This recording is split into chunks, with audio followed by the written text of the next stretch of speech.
Hola estimadísimos, bienvenidos a otra clase de nuestro curso de Biología Celular y Molecular, en la cual abarcaremos la tercera y última parte del citoesqueleto que respecta a los filamentos intermedios. En esta clase hablaremos de la estructura de los filamentos intermedios y la dinámica y organización de este tipo de componente del citoesqueleto. La bibliografía para esta clase corresponde al libro Alberts, Biología Molecular de la Célula, cuarta edición.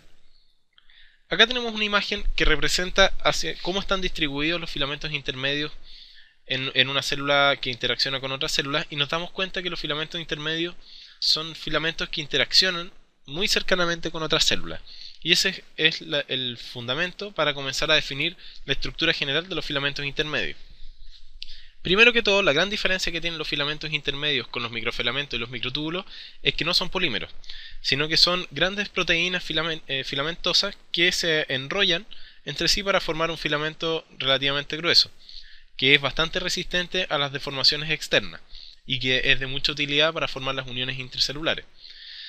Fíjense que acá tenemos diferentes proteínas como la queratina, la bimentina, los neurofilamentos y las lamininas nucleares, que son bastante parecidas en su estructura y que solamente varían en cuanto a la estructura que tienen en sus extremos, y que el dominio central en hélice alfa es bastante conservado en todas estas proteínas. Para formar un filamento intermedio, yo requiero, además de sintetizar estas proteínas, que en la región hélice alfa interaccione este filamento, esta proteína fibrosa, por ejemplo una bimentina, con otra bimentina, formando un sobreenrollamiento dimérico, y después dos de estos enrollamientos diméricos interaccionen formando dos dímeros sobreenrollados, es decir, un tetrámero. Si sigo, este tetrámero se acopla en forma de línea, formando la estructura que vemos aquí hacia el lado izquierdo, y finalmente este enrollamiento produce una especie, voy a hacer una analogía que es bastante errónea, pero sirve para hacer la analogía, se parece a un microtúbulo. Pero fíjense que cada uno de estos cilindros que vemos acá tiene 4 componentes sobreenrollados de las proteínas fibrosas.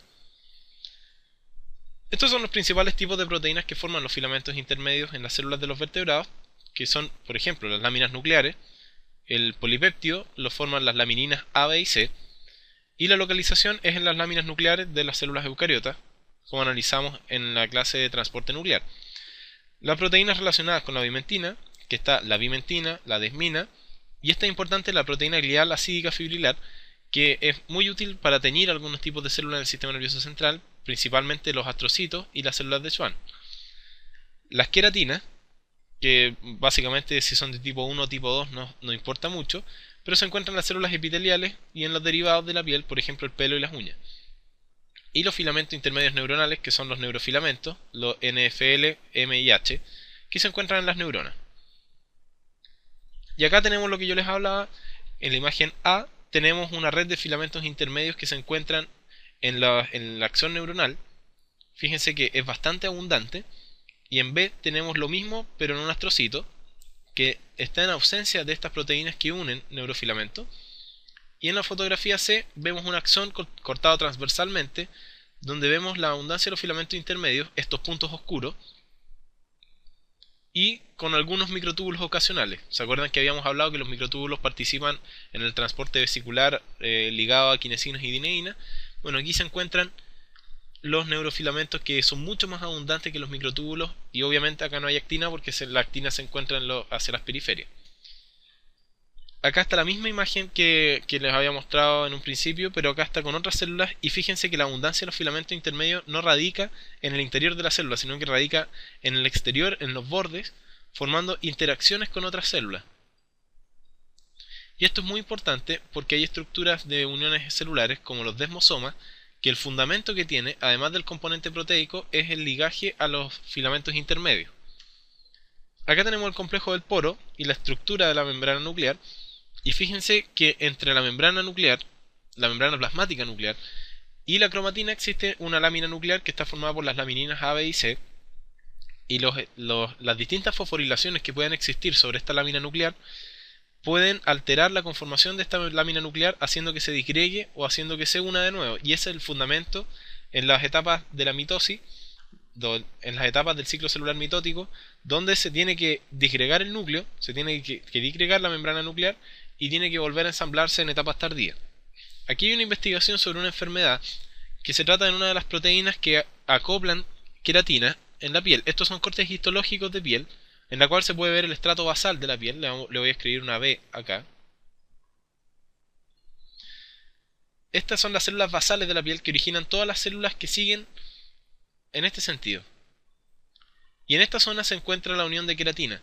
Y que cuando la unión de la proteína de unión a queratina está mutada, está defectuosa, ocurren estas ampollas, en la cual la dermis, que se encuentra aquí abajo, se separa de la epidermis, que se encuentra aquí arriba. Y esto es muy importante, y aquí tenemos el esquema, porque estos filamentos intermedios que se encuentran en esta zona no tienen la proteína de unión necesaria, como en esta célula normal, y se empieza a disgregar. Y ocurre esto que estamos viendo acá. Finalmente, a modo de resumen de todo lo que hemos visto, acá tenemos el gráfico que demuestra la fuerza deformadora versus la deformación neta de los diferentes componentes del citoesqueleto, y vemos que los microtúbulos lejos son los que menos se deforman con más fuerza, pero que tienen un punto, en el cual fíjense que aquí se rompe el microtúbulo. Es decir, ante poca fuerza, se deforma poco, pero se rompe al tiro. El filamento de actina, si bien se deforma con poca fuerza, también llega a un punto en que se rompe, pero el filamento intermedio es el que más resiste ante fuerzas deformadoras. Entonces, a modo de resumen, los filamentos intermedios son conglomerados de proteínas fibrosas que se organizan en grandes hélices, monomérica, dimérica, tetramérica y luego como una especie de cilindro. Entre las proteínas fibrosas importantes a destacar se encuentran la bimentina, la queratina, los neurofilamentos, la desmina y las lamininas nucleares. Los filamentos intermedios son activos participantes de las uniones intercelulares, principalmente de los desmosomas y de los hemidesmosomas, que los vamos a analizar en una clase aparte. Y dadas sus propiedades, los filamentos intermedios otorgan gran resistencia a la deformación. Recuerden siempre que el citoesqueleto es un conglomerado en conjunto y que nunca está actuando un microtúbulo por separado de un filamento intermedio de un microfilamento. Los tres componentes del citoesqueleto son sinérgicos entre sí y protegen a la célula de los agentes deformantes que actúan sobre ella. Esto ha sido la clase. Ojalá les haya quedado un poco más claro lo que respecta a las dinámicas del citoesqueleto de las células eucariotas. Las células procariotas también tienen una especie de citoesqueleto, pero no está compuesto a base de las mismas propiedades, y lo vamos a analizar en una clase que vamos a subir más adelante. Cualquier duda que tengan, ingresen a www.gresa.cl y las atenderemos con mucho gusto. Nos vemos en una próxima clase. Hasta pronto.